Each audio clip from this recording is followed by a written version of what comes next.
Hello students, hope आप सभी बहुत अच्छे होंगे। अ, पिछली क्लास में हम लोग लोकसभा का एक इंट्रोडक्शन हम लोग पढ़े थे, जिसमें मैंने आपको बताया था कि लोकसभा में कितना सीट दिया गया, मैक्सिमम कितना सीट है और टोटल कितना सीट है। जिसमें मैंने आपको बताया था कि कितने इलेक्टेड मेंबर होते हैं और कितने नॉमिनेटेड मेंबर। तो मैंने आपको स्पष्ट कर दिया था कि वर्तमान में एक भी नॉमिनेटेड मेंबर लोकसभा में नहीं होते।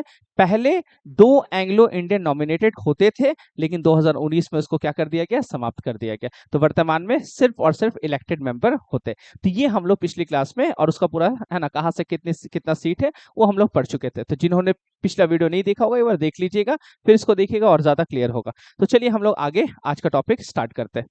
तो लोकसभा में अब जो हम लोग पढ़ेंगे वो उससे जुड़ा हुआ कुछ इंपॉर्टेंट फैक्ट्स को पढ़ेंगे, है ना, उससे जुड़ा हुआ कुछ इंपॉर्टेंट फैक्ट्स को पढ़ेंगे।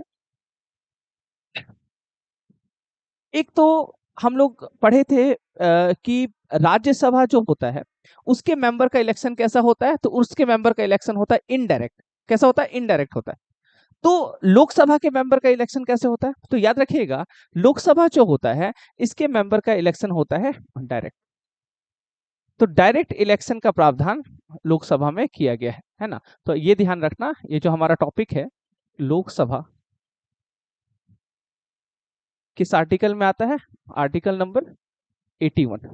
तो आप ये ध्यान रखिएगा, लोकसभा में जो मेंबर बैठते हैं, अब टोटल मेंबर या जितने भी मेंबर होंगे सारे कौन होंगे? सारे मेंबर होंगे इलेक्टेड, ना कि नॉमिनेटेड। एक भी मेंबर नॉमिनेटेड नहीं होंगे, सारे मेंबर क्या होंगे? इलेक्टेड ही होंगे। और उनका जो इलेक्शन होता है वो कैसे होता है? तो डायरेक्ट होता है, मतलब प्रत्यक्ष रूप से उनको क्या किया जाता है? निर्वाचित किया जाता है। तो डायरेक्ट इलेक्शन का मतलब ये हो गया कि हम और आप, हम लोग क्या करते हैं? वोट डालते हैं। हम आप कहने का मतलब क्या हो गया? जो भी 18 प्लस है, वो किसी भी जाति से, किसी भी धर्म से, वो किसी भी लिंग से बिलोंग करते हैं, उससे कोई लेना देना नहीं है। हमारे यहाँ क्या होता है कि यूनिवर्सल एडल्ट फ्रेंचाइज या यूनिवर्सल एडल्ट सफरेज चलता है, जिसको बोलते हैं हिंदी में सार्वभौमिक वयस्क मताधिकार। मतलब जो भी वयस्क हो जाएगा और वयस्क एज हमारे यहाँ 18 है, उन सभी को वोट डालने का अधिकार होगा। और वोटिंग राइट सबका क्या होगा? बराबर होगा। ऐसा नहीं है कि जो ज्यादा पैसे वाले उद्योगपति उसका वोट ज्यादा काउंट किया जाएगा और जो मजदूर है उसका वोट कम काउंट किया जाएगा, ऐसा कुछ नहीं होता, सबका बराबर होता है। तो ये डायरेक्ट इलेक्शन होता है। अब सवाल ये बनता है कि लोकसभा में जो मेंबर आते हैं उनका जो चुनाव होता है वो किस सिस्टम पर होता है? मैंने आपको बताया था पिछली क्लास में कि पीआर विद एसटीवी सिस्टम। एक तो सिस्टम मैंने आपको ये बताया था, समझाया नहीं था, मैंने बोला था कि भविष्य में आगे हम लोग आगे के वीडियो में आपको समझने को मिलेगा। लोकसभा जिसमें हम आप वोट करने जाते हैं, लेकिन हम लोग को पता ही नहीं होता है कि किस सिस्टम पर क्या होता है, वोटिंग होता है। तो मैं आपको बता दूं, हम आप जो वोट करने जाते हैं ये किस सिस्टम पर होता है, उस सिस्टम को बोलते हैं, उस सिस्टम को हम लोग बोलते हैं एफपीपीएस। एफपीपीएस मतलब first past the post system. याद रखिएगा, इसका फुल फॉर्म जो होता है वो होता है first past the post system. First past the post system, FPPS. याद रखिएगा स्टूडेंट, आप जो वोट करने जाते, देखिए आप कहाँ का वोट करते हैं? आप लोकसभा का इलेक्शन में वोट करेंगे, हम आप मतलब विधानसभा लेजिस्लेटिव असेंबली के इलेक्शन में वोट करेंगे, पंचायत का इलेक्शन में, जो म्युनिसिपल कॉर्पोरेशन का इलेक्शन होता है वहां पे हम लोग क्या करते हैं? वोट करने जाते हैं। तो जहां डायरेक्ट इलेक्शन होता है इंडिया में, याद रखिएगा वो सारा एफपीपीएस के तहत होता है। तो इसलिए एग्जाम में जब पूछेगा कि लोकसभा का इलेक्शन किस सिस्टम के तहत होता है, तो आप बता देना FPPS, first pass the post system. अब सवाल ये बनता है, ये एफपीपीएस होता क्या है? तो फिर से मैं बोलूंगा कि इसका क्लास मैंने आपको बताया था पिछली क्लास में कि पीआर विद एसटीवी सिस्टम क्या होता है और एफपीपीएस क्या होता है, दोनों को हम लोग अलग से क्या करेंगे? समझेंगे। तो दोनों सिस्टम हम लोग एक ही दिन एक ही वीडियो में क्या करेंगे? समझ लेंगे। तो ये सिस्टम आपको क्लियर होगा। अभी मेरा उद्देश्य है लोकसभा का बस स्ट्रक्चर को समझाना आपको। तो ये बस आप बैठा लीजिए दिमाग में कि लोकसभा का इलेक्शन किस सिस्टम पर होता है, तो एफपीपीएस। राज्यसभा का इलेक्शन किस सिस्टम पर होता है, तो पीआर विद एसटीवी सिस्टम के तहत। अब देखिएगा, लोकसभा के जो मेंबर होते हैं, ये ध्यान रखिएगा कि लोकसभा के मेंबर जो है उनको तो जाता है डायरेक्ट। अब सवाल ये बनता है कि वो होंगे कौन? कौन व्यक्ति है जो लोकसभा में सदस्य बनेंगे, किनको चुना जाएगा, उनके लिए क्राइटेरिया क्या है, उनके लिए क्वालिफिकेशन क्या है? तो याद रखिएगा लोकसभा के मेंबर का क्वालिफिकेशन क्या होता है। तो ध्यान रखिएगा, कोई भी ऐसा व्यक्ति जो क्या होना चाहिए? सिटीजन ऑफ इंडिया होना चाहिए। एक तो easy criteria citizen of India है ना। दूसरा चीज उसका उम्र जो है, उसका जो एज है वो होना चाहिए 25 साल। तो कंप्लीटेड 25 ईयर्स मतलब 25 साल वो कंप्लीट कर चुका हो। याद रखिएगा ये बहुत पूछता है क्वेश्चन। राज्यसभा में जाने के लिए उम्र सीमा कितना किया गया, मतलब मिनिमम कितना है 30 वर्ष है ना। लोकसभा में कितना है 25 वर्ष। मैक्सिमम कितना है तो कयामत तक, कोई मैक्सिमम नहीं है, मतलब जब तक जीवित है तब तक आप चुनाव लड़ सकते, लोकसभा में जा सकते, कोई इसमें रोक नहीं। सेम राज्यसभा जैसा, बस उम्र यहाँ पे अंतर है। ये पूछता है एग्जाम, ये ध्यान रखिएगा 25 साल, ऐसे 5-5 का आप याद रखना। 25 साल लोकसभा, राज्यसभा 30 साल और राष्ट्रपति आगे मैं पढ़ाऊंगा बनने के लिए 35 साल है ना, 35 है। तो 25, 30 और 35 है ना। तो ये क्लियर हो जाना चाहिए, यहां से सवाल आता है। ठीक है, अब देखिएगा इसके अलावा वही जो मैंने आपको बताया था कि कोई भी नॉट ऑन प्रॉफिट पोस्ट, ये तो मैंने आपको बताया था पिछली क्लास में कि कोई भी सरकारी पद पर नहीं होने चाहिए, लाभ के पद पर नहीं होने चाहिए, तो किसी भी लाभ के पद पर वो ना हो। तो ये क्लियर है। तो इसके अलावा और दिवालिया नहीं होना चाहिए, पागल नहीं होना चाहिए उन लोगों को, मतलब यहाँ पे भी कोई भी एजुकेशनल क्वालिफिकेशन नहीं दिया गया। ऐसा नहीं कि 10 पास होना चाहिए, इंटर पास होना चाहिए, ऐसा कुछ नहीं है। अंगूठा छाप भी चलेगा, कोई दिक्कत इसमें नहीं है। अब देखिएगा एक तो इसके अलावा लोकसभा जो होता है इसको हम लोग आम बोलचाल की भाषा में क्या कहते हैं, इसको हम लोग आम बोलचाल की भाषा में कहते हैं लोअर हाउस। क्या कहते हैं लोअर हाउस।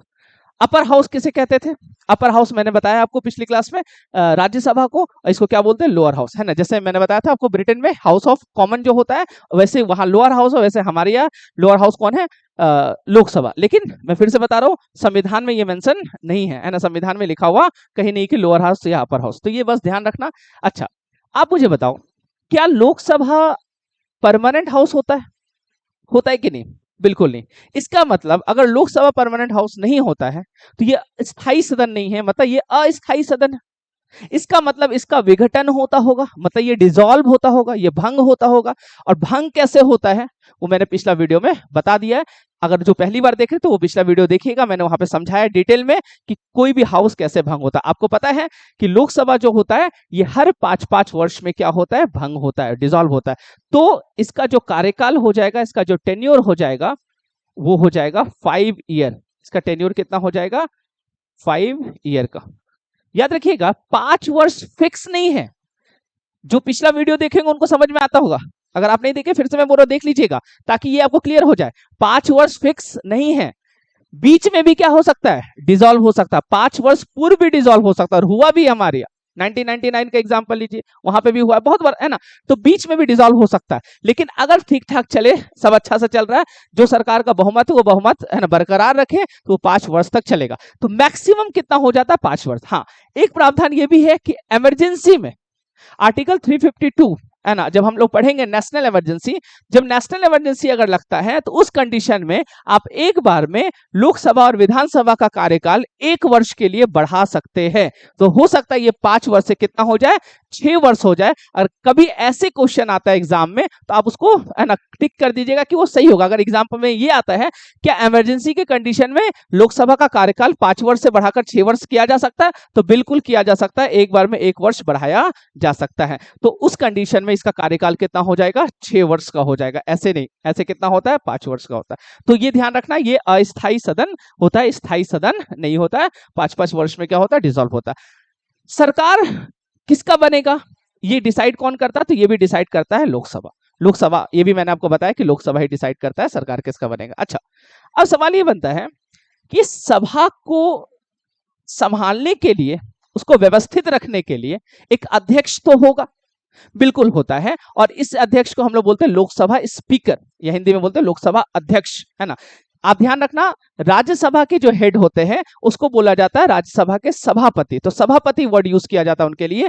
और लोकसभा के लिए कौन सा वर्ड यूज किया जाता है अध्यक्ष वर्ड यूज किया जाता है। इंग्लिश में इसको स्पीकर बोलते हैं, लोकसभा स्पीकर बोलते हैं, और उनको क्या बोलते हैं राज्यसभा का चेयरपर्सन। तो आप देखना यहाँ के स्पीकर कौन होते हैं। वहां तो मैंने आपको बताया था कि एक्स ऑफिशियो वाइस प्रेसिडेंट होते हैं, जो एक्स ऑफिशियो होते हैं, बताया था मैंने। क्या यहाँ पे भी बाहर से होते हैं, तो बिल्कुल नहीं। याद रखिएगा राज्यसभा के जो चेयरपर्सन होते हैं, जो वाइस प्रेसिडेंट होते हैं, वो राज्यसभा के सदस्य नहीं होते, जबकि यहां पे ऐसा नहीं।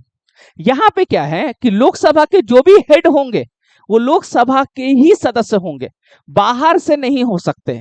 मतलब लोकसभा के मेंबर ही लोकसभा स्पीकर बनते हैं, ये दिमाग में रखिएगा आप। मैंने आपको बताया था पिछली क्लास में कि टोटल सीट कितना होता है 543, मतलब 543 लोग जो चुनाव जीत कर आया है उसी 543 में एक कोई क्या होगा स्पीकर बनेगा। तो कभी स्टेटमेंट आ जाए कि लोकसभा के अध्यक्ष बाहर से भी हो सकते हैं तो ये गलत हो जाएगा, याद रखिएगा बाहर से नहीं हो सकते। जबकि राज्यसभा के जो चेयरपर्सन होते हैं वो कहां से होते हैं, वो बाहर से होते हैं, वो कौन होते हैं, वाइस प्रेसिडेंट होते हैं। तो याद रखिएगा इसके जो जो लोकसभा के मेंबर होते हैं, है ना, जो लोकसभा के मेंबर होते हैं यही लोकसभा क्या होते हैं, स्पीकर होते हैं, बाहर से नहीं। तो अब देखो एक शब्द आ गया लोकसभा स्पीकर। अब लोकसभा स्पीकर क्या होता है, इसका क्या पूरा संरचना, इसका क्या पावर है, ये सब हम लोग क्या करेंगे, अलग से पढ़ेंगे। मैंने आपको बताया था हम लोग साइंटिफिक तरीके से पढ़ रहे हैं, यहीं पे हौच पौच नहीं करेंगे कि लोकसभा स्पीकर यहीं से पढ़ना शुरू कर, नहीं, लोकसभा स्पीकर अलग से पढ़ेंगे। तो यहाँ पे बस लोकसभा का स्ट्रक्चर मैं आपको बता रहा हूँ। तो यहाँ तक स्पष्ट हो गया होगा आपको, है ना। अब देखिएगा एक आर्टिकल आप याद रखिएगा, कौन सा आर्टिकल, तो आर्टिकल तो मैं आपको बताता हूं। आप जान लीजिए लोकसभा में सीटों को रिजर्व किया गया, याद रखिएगा रिजर्वेशन लोकसभा में है, जबकि राज्यसभा में मैंने आपको बताया था रिजर्वेशन नहीं है। वहां नॉमिनेटेड मेंबर होते हैं वो अलग चीज है, लेकिन रिजर्वेशन नहीं है, चुनाव लड़ने के लिए कोई रिजर्वेशन नहीं है, जबकि लोकसभा में रिजर्वेशन है। किनको रिजर्वेशन मिला है, महिलाओं को मिला है क्या, तो नहीं। आपको पता होना चाहिए कि अभी महिला आरक्षण बिल क्या हुआ है, आया है संसद में, अब वो पास होगा, एक्ट बनेगा, उसके बाद उसका उसका प्रावधान वो भविष्य में उसके लिए बहुत टाइम है अभी। वर्तमान में भी किसको रिजर्वेशन दिया है, तो याद रखिएगा वो आर्टिकल को भी आप याद रखिएगा, वो आर्टिकल है 330। कौन सा आर्टिकल है, 330, याद रखिएगा 330।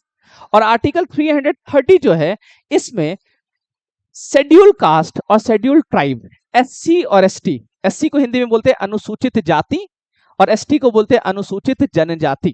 तो अनुसूचित जाति एससी और अनुसूचित जनजाति एसटी को रिजर्वेशन दिया गया है लोकसभा में। यह प्रावधान कौन से आर्टिकल में आता है, तो आर्टिकल नंबर 330। किस में आता है, 330। 330 में बताया गया है कि schedule caste and schedule tribe SC ST को रिजर्वेशन दिया जाएगा।